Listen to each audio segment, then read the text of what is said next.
Hi, I'm Jamal from Twin Vision. I'm Hakeem from Twin Vision. I'm Jamal, Hakeem, and Byron's father, Abdullahi. And I'm Abdul-Bari, you know, I'm just known the brothers a long time, so done enough work with them. Yeah. And some. And some, yeah. Yeah. Yes, there's discussion on work, the transitions we made, and just the influences that Abdul-Bari and my father had on us, you know, in the past. Yeah. I think because I remember in particular Abdul-Bari, because you're a man of many skills, and also I'm pretty sure you've got some kind of military background. Yes. Yeah.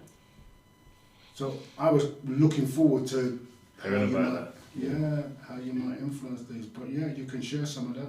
Oh, it was it was quite simple, really. It's being from Jamaica and then growing up in Bermuda. You know,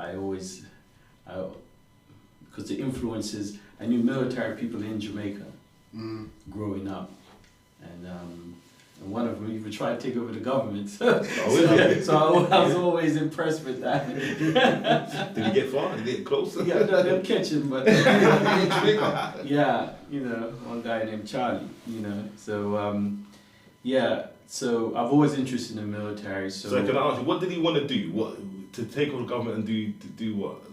I'm not sure. Who was in government at the time as well? I think it must have been the PM, because this was like late 70s. Okay. I mean, I left in 79. Oh, is it? Okay. Yeah, I so left. so that was before the Civil War and that?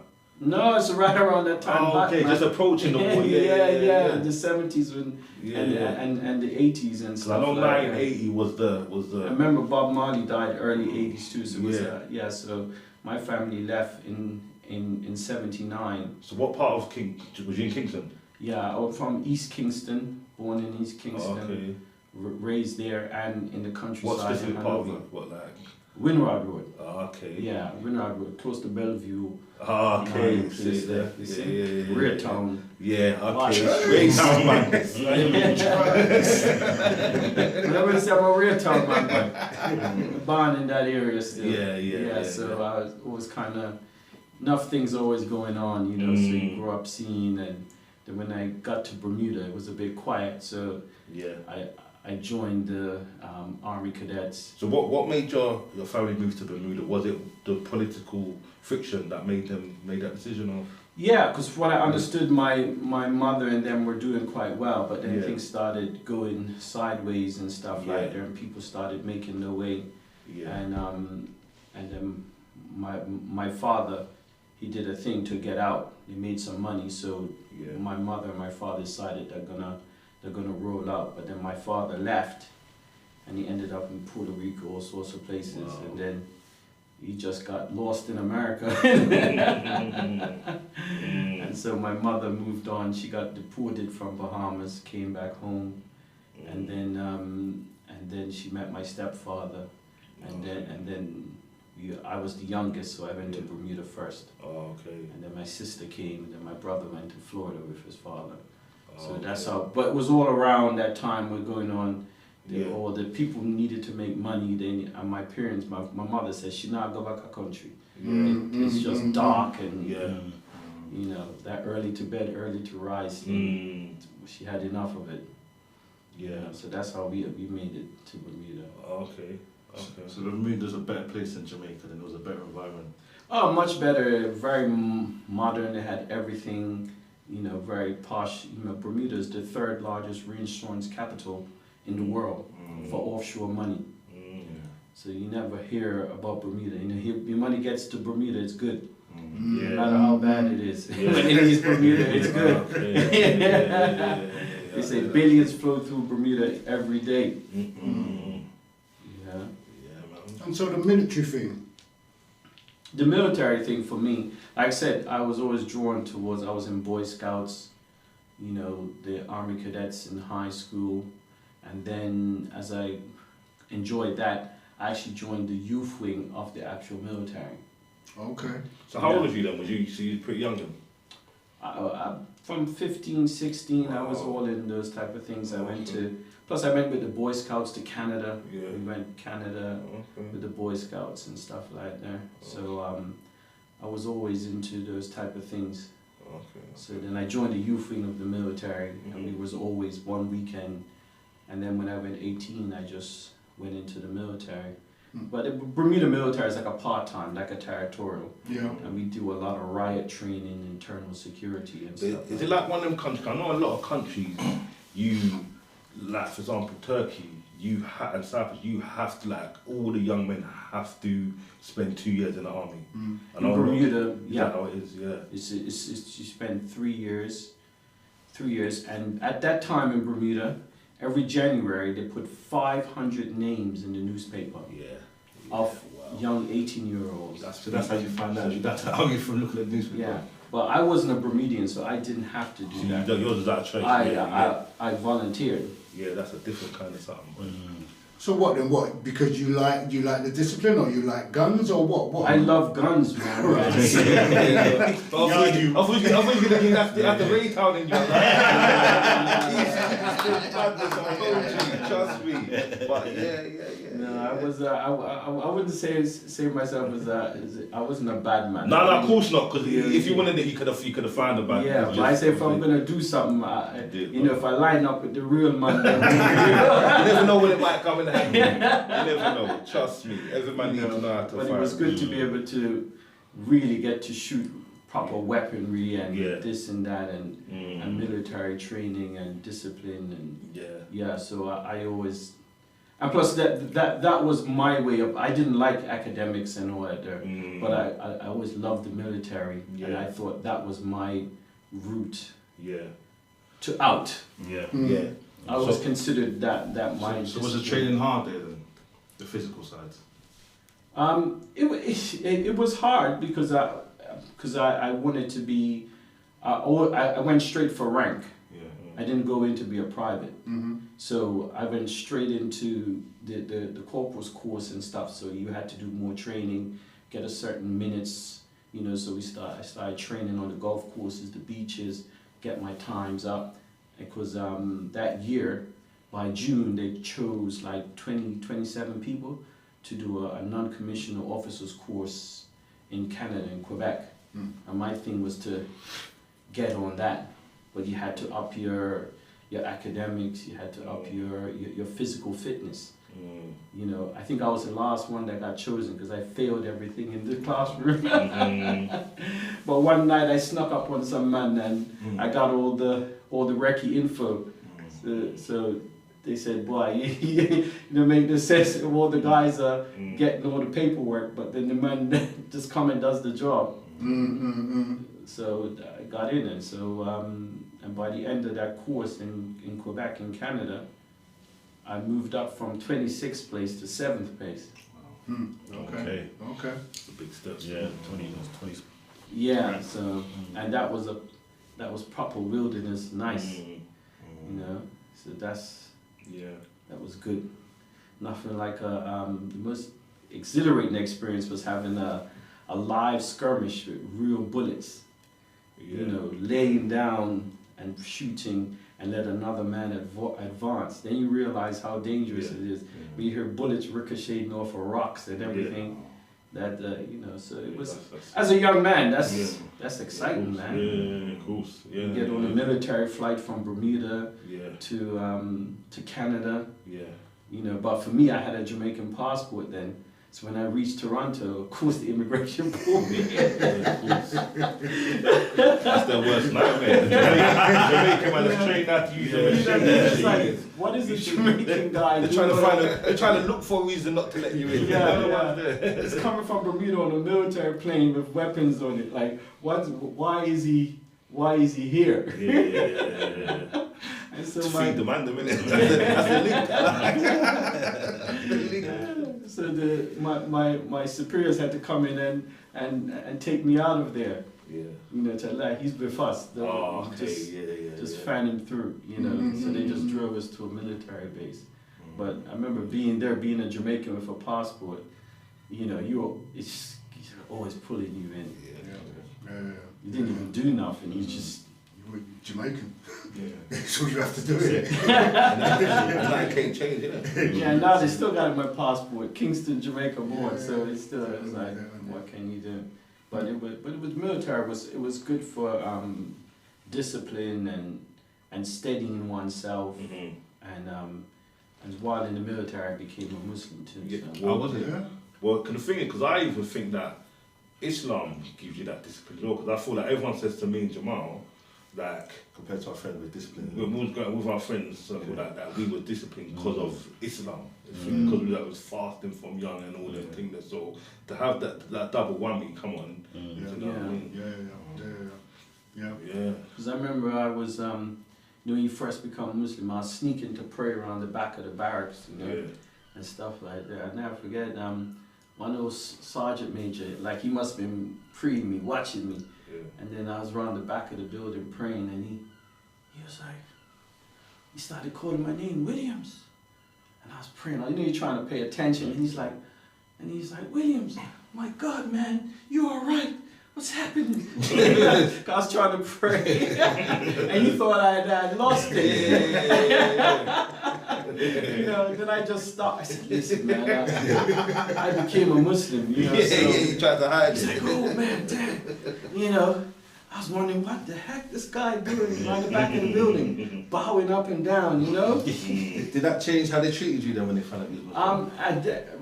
Not long after that, the captain, there was a white Bermudan guy that was a captain, Captain Otterbridge, and he, I got a call that I had to go to his office, the company office. I was like, all right, didn't know what's going to happen now. So I got marched in, and he says, sit down, Williams, and I was like, yes, sir. He's like, I heard you became a Muslim. I was like, yes, sir. He's like, only got one thing to say. Your ancestors were great warriors. Boom. Wow. Boom. I was like, that's what he dismissed.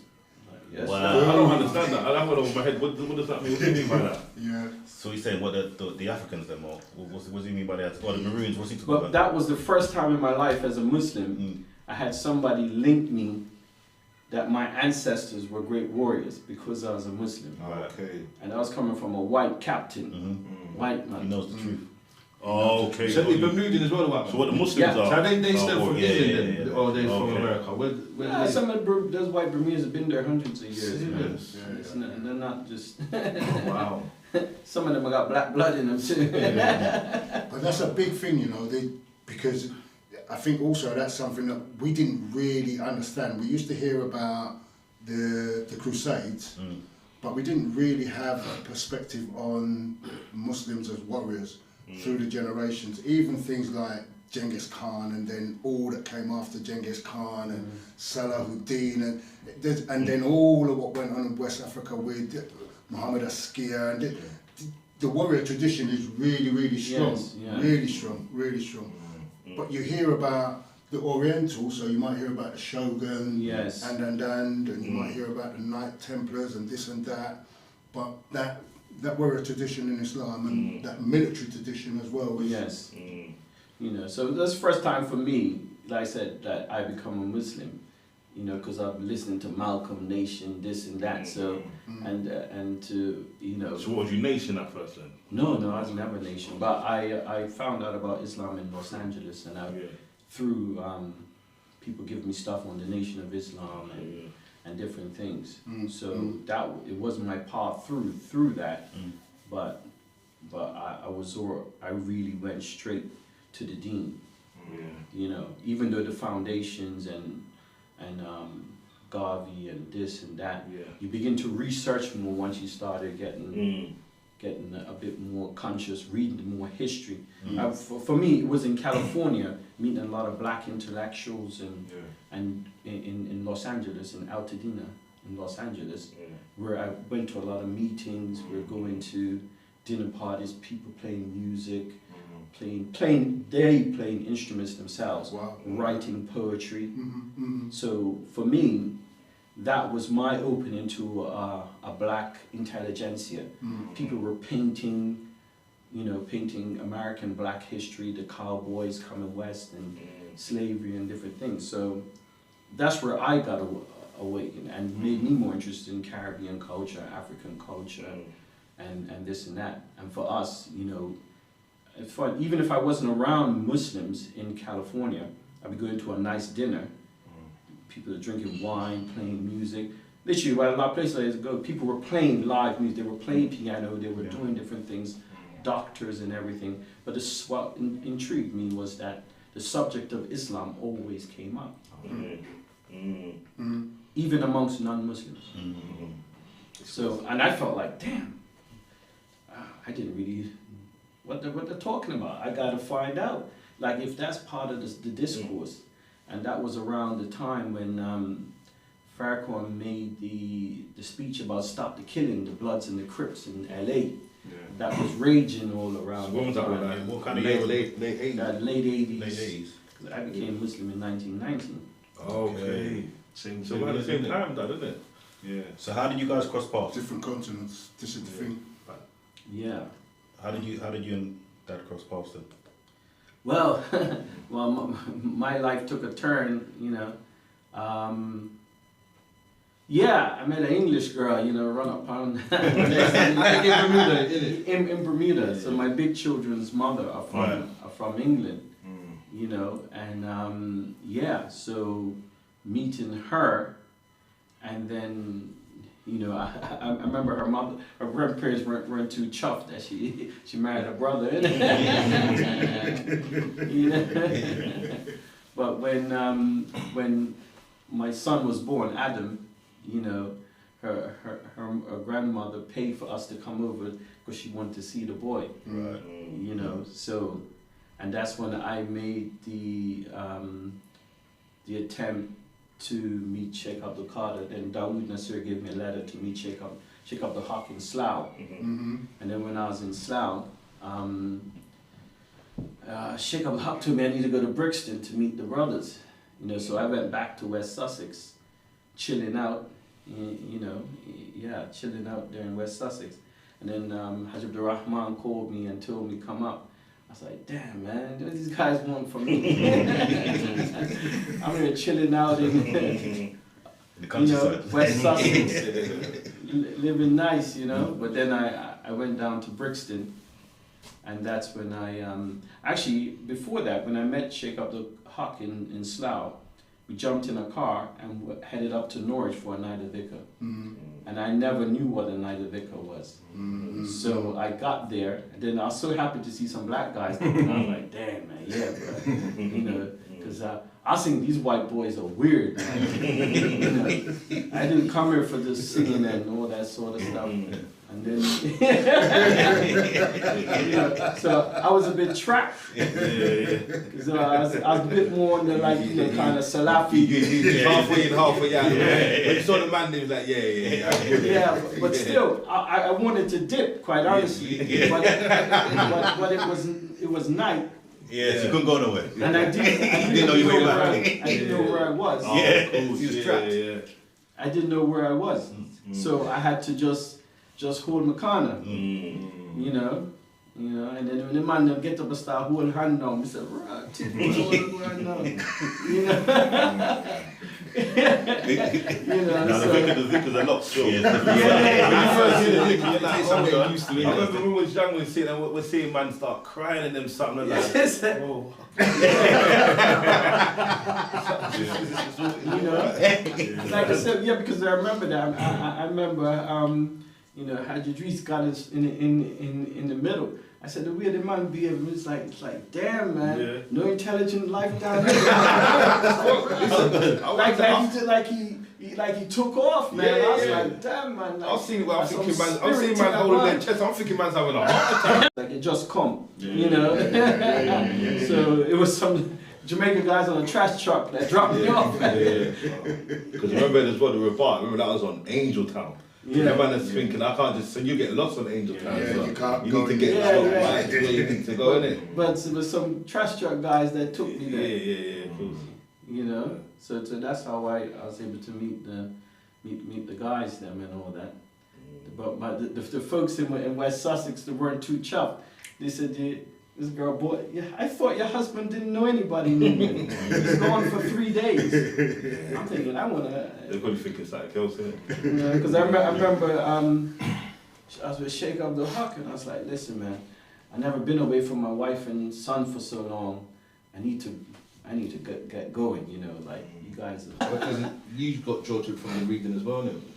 The reading, yeah. Also, we met somebody. So we went to Sudan, and in Sudan, a black American, who had connected in San Antonio. Was that Muhammad Sharif?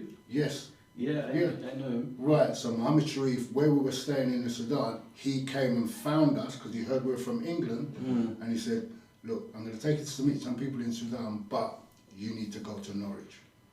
He just said straight. So He just straight. And then he took us to a vicar in the Sudan, and he got us to meet somebody who was a descendant of Mohammed Bello and Sheikh Uthman. Oh, right. Yeah, so he said that those people, the people in Sudan, had made hijrah out of West Africa when the English came in, and so they moved. Because the English had taken colonial control of so many parts of West Africa, they had made hijrah into the Sudan.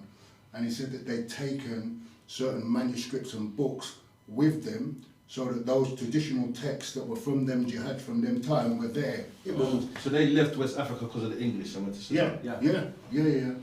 Spun my head, and you can imagine all of that, like when you not too long became Muslim, like I was flying. So Muhammad Sharif was full of it too. Because he's a scholar. He's a scholar. He's a So scholar. you met Muhammad Sharif? Not Muhammad Sharif, yeah. So we met him in the Sudan, and then when we came back, we had to. But the thing is, though, find Norwich. but Brixton, we was in Brixton for a while before we came to. How did that? Because I didn't know the link was there from the beginning. Well, what it was is that we was in Brixton, right? So we went to Sudan, which is kind of. So we went to the Sudan, then we just had a little clique. So myself, Haji Uthman, Nadima, Rahima, Latifa, Sophia, and your mother came later because she wasn't having it, right? But then from that clique, then we tried to take the teachings by ourselves, and then took some of that to Brixton. Right. So, because Haji Uthman, you know what he's like, yeah. So, and he made the connection with Haji Abdul-Rahman, that we pulled off. Do you remember the mosque before that? The first mosque though, that? Yeah. Where was it then? That? Ferndale Road. Yes, Okay, Ferndale Road. yeah. And that's where we started. And even there, who came? You remember? What's my man's name? Haj Mahmood. Yeah. Haj Mahmood. Lund. Yes, Haj Mahmood Lund, Haj Idris, Yeah. Abdul Hamid. Yeah. Yeah, they came to. What's it called? Ferndale Road. Yeah. They came to Ferndale Road when we had the mosque in the basement flat. Yeah. They came there and introduced themselves and gave us some introduction to some of the materials. Yeah. And then on the back of that, some of us started to develop the relationship in Norwich. Yeah, and it kind of just continued to mushroom from there. Okay. Yeah. So I never knew that the link with Norwich was there from the start. Because obviously you took your Shahada in Sudan, innit? No, I took my Shahada before. Then you went to Sudan? And then we went to Sudan. Then you came back straight from Sudan, Yeah. innit? They had a staff conference, and then we had a black conference inside the staff conference where we said no white people can come. Through the car. You gotta look at start trouble. It was just militant. It was militant. So we shut them out and then put out publications inside the organisation. It was just wild. But what we realised that people were saying that they were with it, but in actual fact they weren't with it. They weren't with it. They weren't with it. So there wasn't enough to say you're black isn't enough. Yeah, and that's what we realised. And then one day we just had the realisation that we need to be Muslim. It just descended on us like that. Just the realisation. And that was at Full Employ where I used to work in. You go on. Yeah, and so that realisation descended on us, which is a real blessing. And so from there we we started to explore and try to just develop our understanding. And you know, we cheated. We took our shahadas amongst ourselves. Go outside, and then the relationship with Brixton developed on the back of going to the Sudan. So yeah, that's kind of how it. Yeah, that's how it. And so then you came to Norwich, you came to Brixton, and how did that play out? Because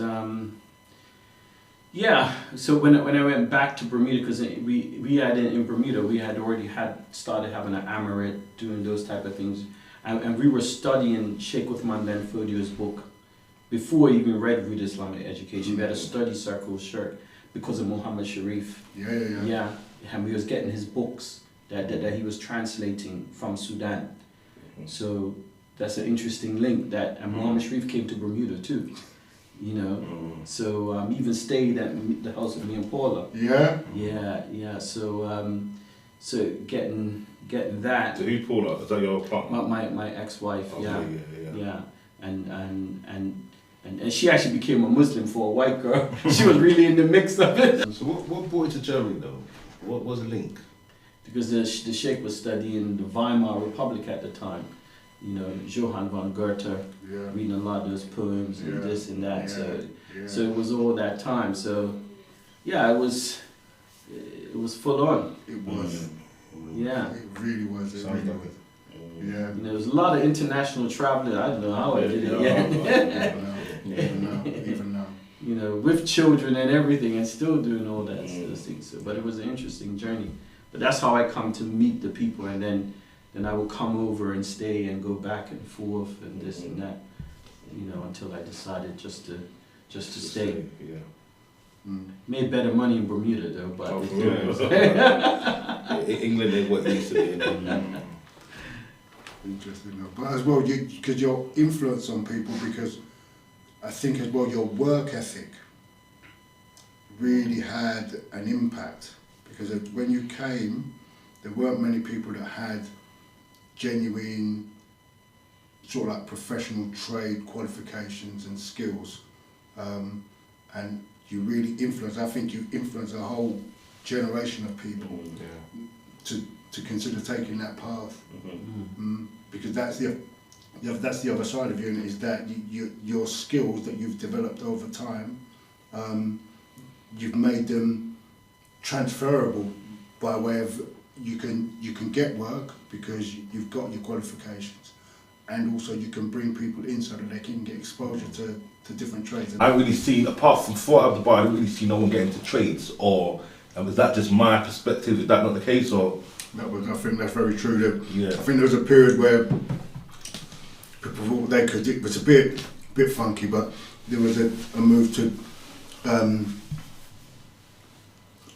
embrace traditional crafts. Yeah, like the incense and the perfume. You know, bookbinding, that's it, handmade shoes. Yeah. Which was so the craftsmanship, but it's not really practical though. It's not practical. It's not practical. It's not practical. So as you say, before Muhammad, obviously to each their own. But So before Muhammad, there was no real world practical skills being pursued. Yeah. That's why it's not a real option for everyone, is it? Well, even you said it. You said that you didn't want to go down that academic route. You didn't want to be in a classroom. No. It didn't inspire you. No. That didn't mean I didn't like reading and studying, but no. Because I didn't see, and I'm coming from Jamaica, you know, with my family, my mother in particular, it's like, you're not coming here if it just turning on nothing. You have to do something to make money and practical. You know, my mother was always like, a man can't be just good in the bedroom. If he can. What's the use of a man if he can't even change a light bulb? It's enough, but sometimes it's not. He's getting like a walkless man. A walkless man is man that can't do nothing, can't fix nothing, can't nothing. What did I say? Any dickhead can make a baby. Yeah, you gotta pay a man to put out the wardrobe and everything. Because if you notice, certain time you go to a man's job and do it, it's like the man feels not threatened, but like I get that all the time. You go sit in the job and you get that all the time with it. You know, a man, all it was for a man to switch on the boy. And you know, it's been up for a week. And he was like, man, you done that so quick?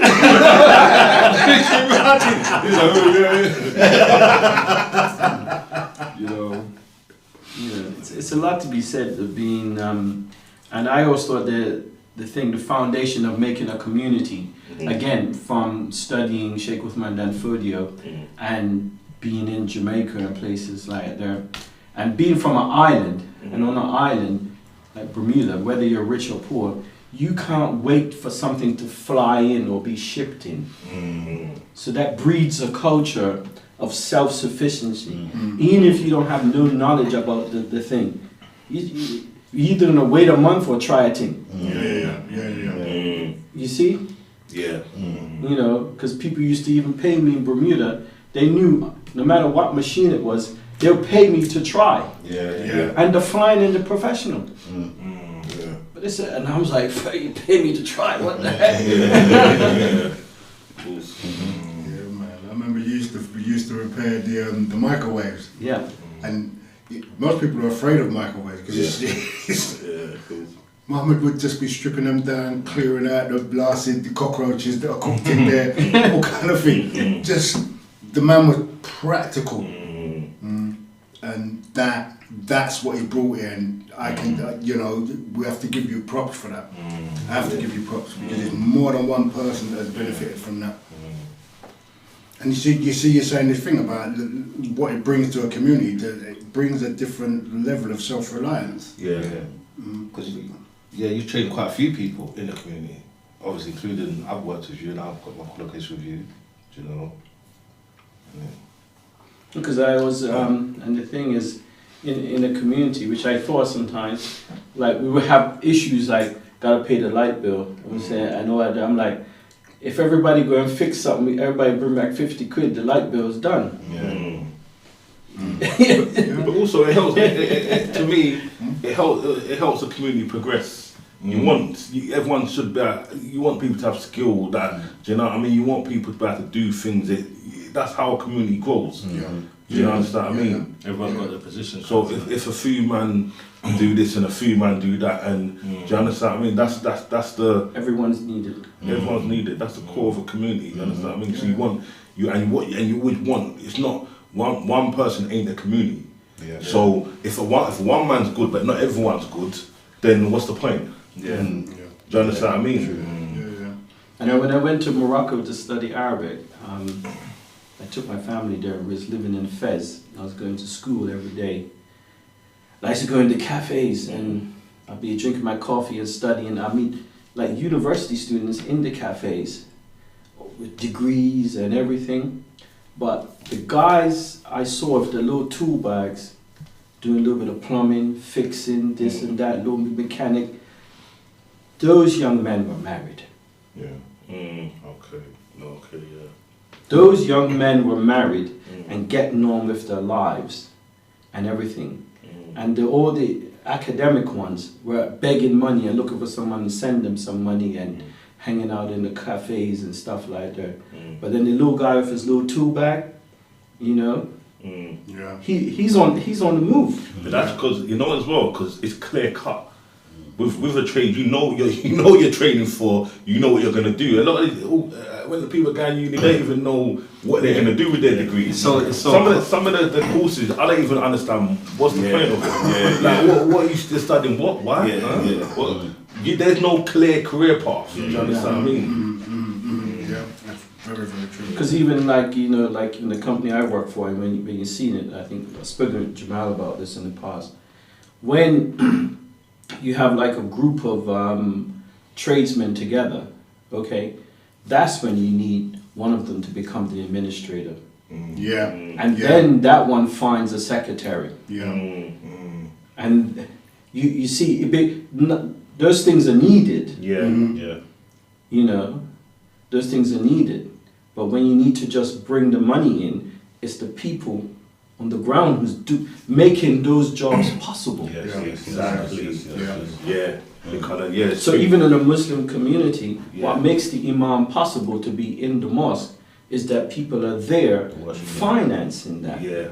Yes, of course. Because his job is to have the knowledge to give to the people. Yes. That's why once you're knowledgeable, you don't need to. Not that you don't need to work, but you shouldn't have to. You just want him to go and learn to teach us. Yeah. Don't worry about the money.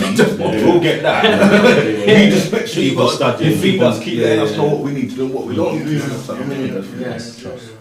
Yeah. You know, and that's why I said that's why for me coming here to the UK also, part of it was to also I saw a movement that was still looking back towards the Caribbean, because that's what I meant. You guys, people were still going to the Caribbean, so that was always my intent for that. So I said, yeah, they're here, but they're making links, and they're still making links back home. So I could hop on that, you know. So this was also real practical, real